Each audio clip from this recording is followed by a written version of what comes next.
Three ETFs, millions of investors. One question that never seems to go away: VTI, VOO, VT. If you've spent even 5 minutes researching index fund investing, you've probably seen these three ticker symbols come up again and again. And if you're a beginner, you might be wondering, what's the actual difference and which one should I buy? By the end of this video, you'll know exactly what each ETF holds, how they compare, and which one makes the most sense for your situation. Let's get into it. Welcome back to Ken's ETF Blueprint, the channel where we make investing simple, honest, and actually useful. If this is your first time here, we focus on ETF investing for everyday people who want to build long-term wealth without spending hours staring at stock charts. Make sure you subscribe so you don't miss our weekly videos. Let's start with VTI, the Vanguard Total Stock Market ETF. VTI tracks the entire US stock market. And when I say entire, I mean it. Over 3,700 companies, from the largest corporations like Apple, Microsoft, and Amazon, all the way down to small and mid-sized companies that most people have never heard of. The idea behind VTI is simple. Instead of trying to pick winners, you own a tiny piece of every publicly traded company in the United States.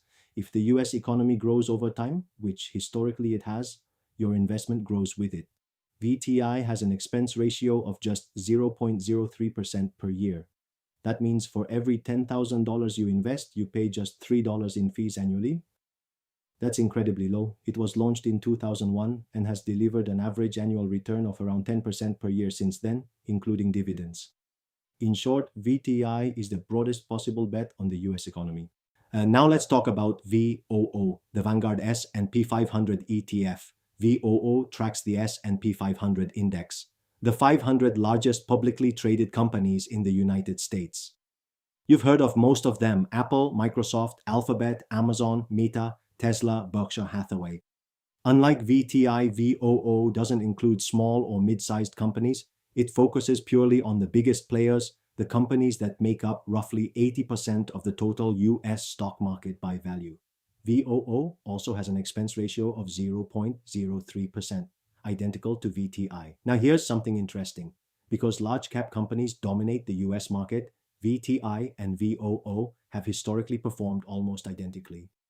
The difference in returns over the past 10 years has been less than 0.5% per year. So why would anyone choose VOO over VTI? Some investors prefer the stability and name recognition of large cap companies. Others simply want exposure to the most well-known index in the world, the S&P 500. VOO is essentially a slightly more concentrated large cap version of VTI. And finally, VT, the Vanguard Total World Stock ETF. VT is the most diversified of the three. It doesn't just cover the US, it covers the entire world.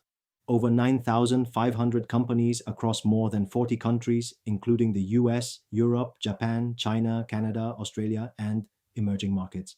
When you buy VT, you're essentially buying a tiny piece of the entire global economy. VT's expense ratio is slightly higher at 0.07% per year. Still extremely low, but more than VTI and VOO because of the added complexity of holding international stocks. Now, VT has historically underperformed VTI and VOO over the past decade, mainly because US stocks have had an exceptional run.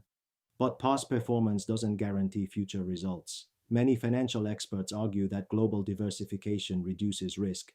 If the US market struggles, international markets may hold up better.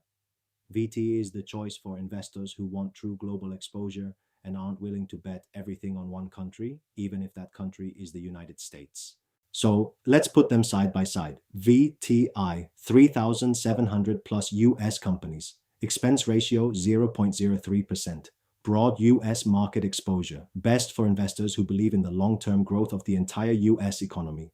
VOO, 500 large US companies. Expense ratio 0.03%. Large cap US focus. Best for investors who want the simplicity of the world's most famous index.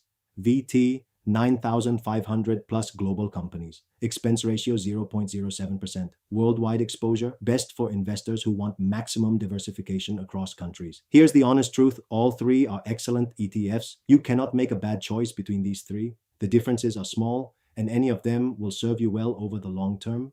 The most important decision isn't which one you pick, It's that you start investing consistently and stay invested for the long term. So, which one is right for you? If you're based in Hong Kong or Asia and want simple, low-cost US market exposure, VTI or VOO are both excellent choices. They're nearly identical in performance, so pick one and stick with it. If you're worried about putting all your eggs in one country's basket, VT gives you global diversification in a single ETF.